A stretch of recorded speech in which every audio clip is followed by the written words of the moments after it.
Hello YouTube, this is Jim, your host for Man in the Homestretch.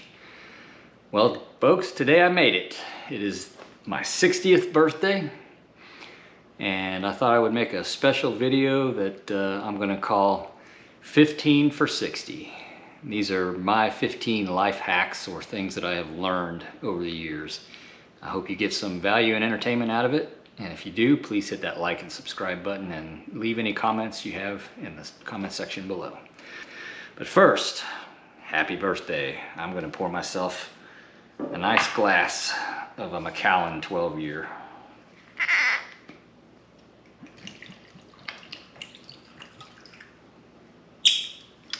All right, so let's get into this. What are the top 15 life hacks that I would offer at age 60?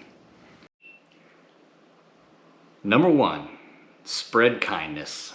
Spread it everywhere. Sprinkle that shit on everything you do. You don't know what kind of day somebody's had.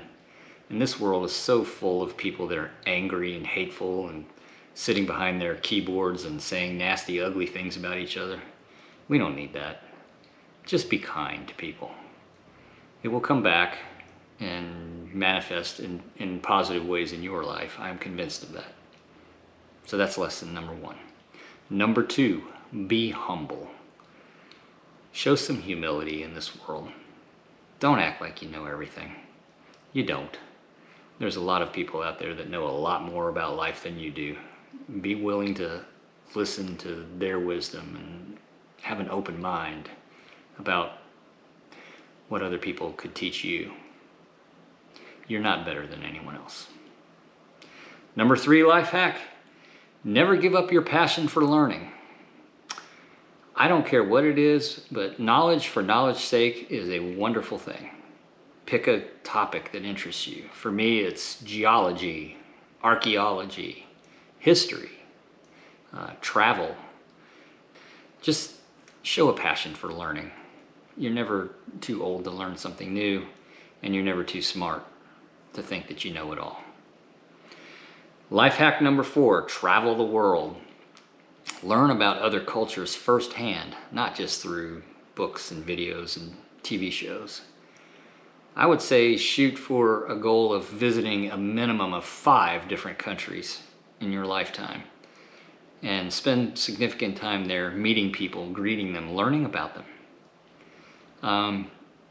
And you know what? I would even go as far as to say pick one country that you have serious doubts about. Maybe somebody that you perceive as suspicious or an enemy to your own country.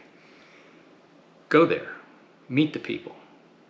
See if your preconceived notions are true or false. We're all one big human family and we can learn a lot from each other. Life hack number 5. No one ever laid on their deathbed wishing that they had more things. They will wish that they had more experiences, had seen more parts of the world.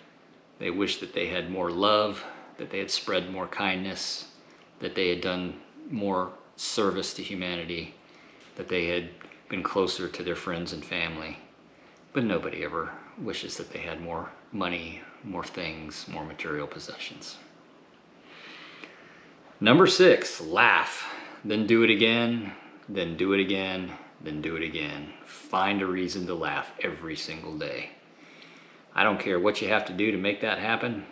Go tell silly stories to each other, do dad jokes like I do on some of my video shorts, or listen to your favorite comedian. Now mine happens to be Brian Regan. He's a clean comedian. He never uses any cuss words. He never references sex or any other topic like that, but he has turned that format into a lifelong career where he's one of the funniest people I've ever seen in my entire life. Go look him up if you've never heard of him. You're not going to regret it. Number 7, take care of your physical health. Put in the work, guys. It's that important. Do strength training exercises, do some cardio, but take care of your health. There are plenty of guys out there that are fat, plenty of guys out there that are old, but you don't see too many guys that are fat and old. So keep that in mind.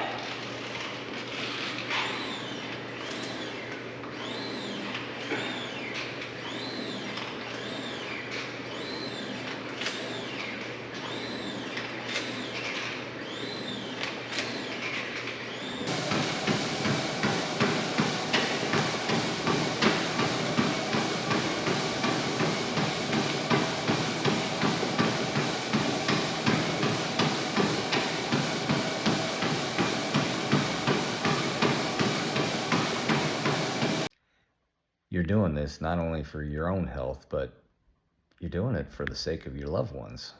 Do you really want to become a physical burden to them in your later years? When you're old and infirmed because you didn't take care of your health? So, guys, go to the doctor. Get checked out.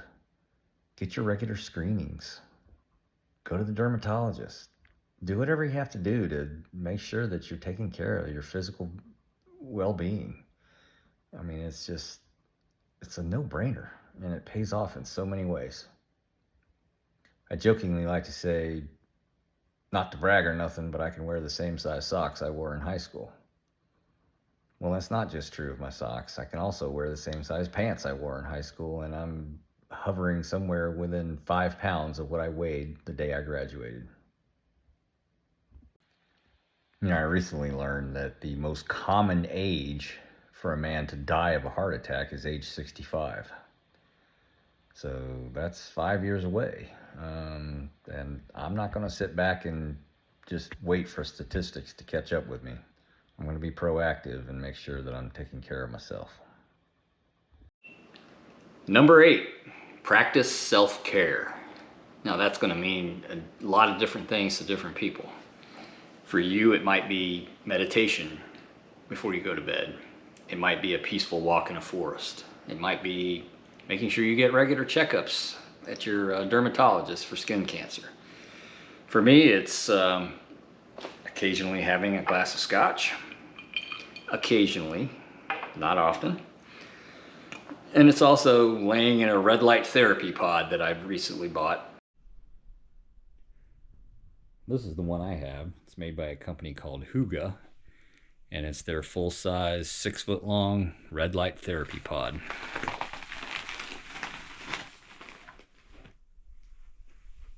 I get inside this thing and lay in it for 25 minutes at a pop, and it's very soothing and healing and comforting. It gets nice and warm, and the biggest struggle I have is not falling asleep when I'm using it. But I highly recommend you look into red light therapy if you haven't checked it out before. And no, I don't have any relationship with the company that I mentioned, and I'm not getting any sponsorship or kickback or anything from them. Number 9, take care of your mental health. There is no shame in seeking advice and help when you're feeling down, depressed, anxious. You know, it's kind of funny. Mental illness is one of the few illnesses that people actually get mad at you for having sometimes.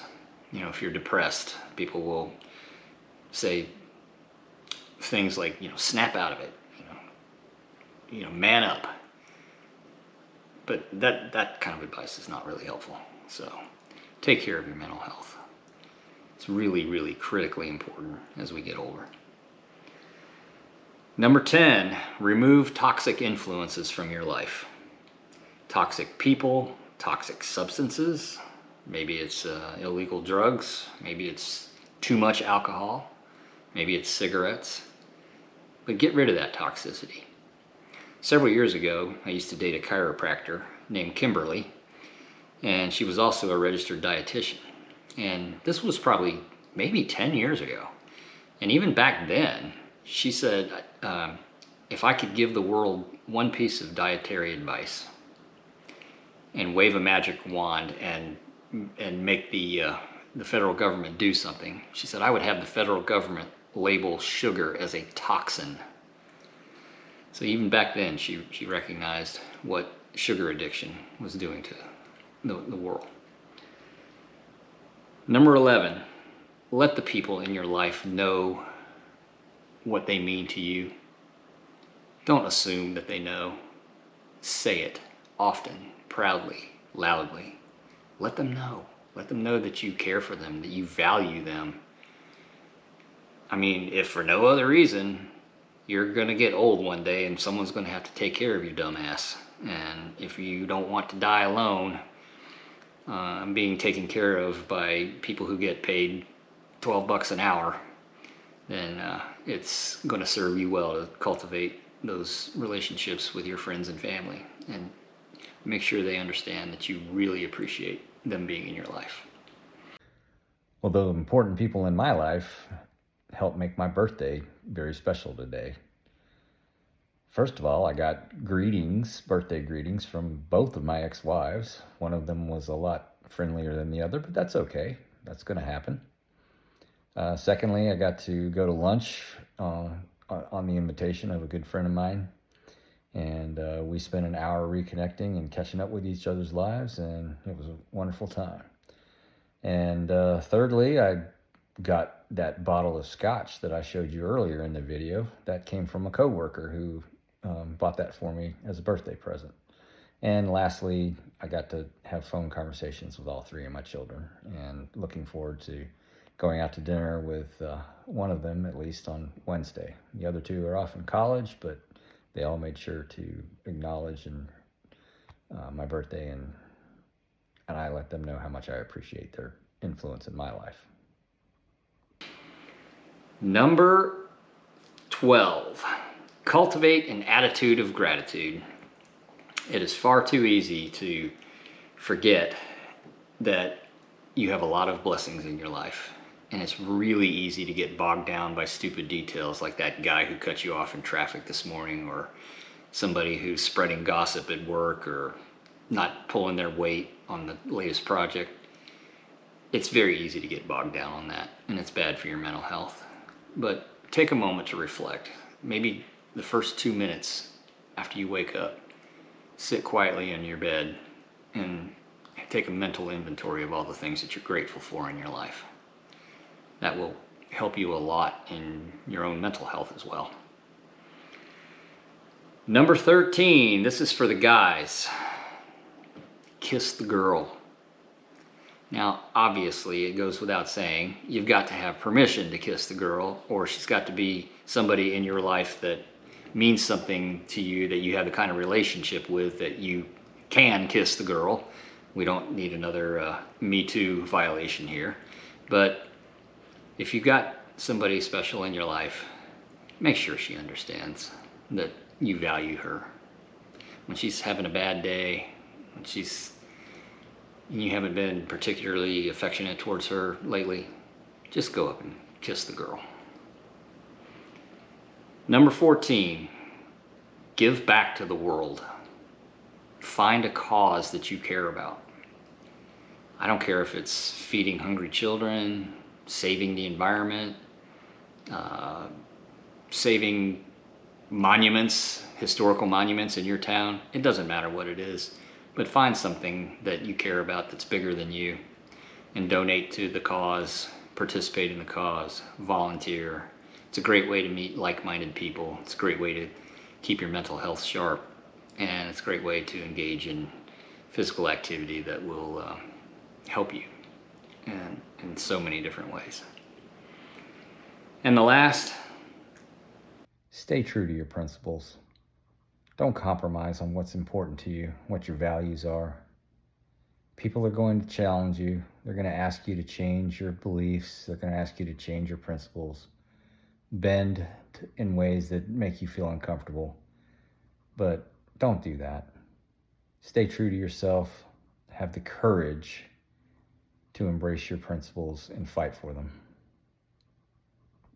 And here's one bonus one. We'll call it number 16. Walk a mile in someone else's shoes if you really want to understand them. And especially if they're an enemy, because then you're a mile apart, and hey, you might even get a great pair of shoes out of the deal. So that's all I have for today. Cheers. And let's look forward to the next 20 or 30 years, hopefully.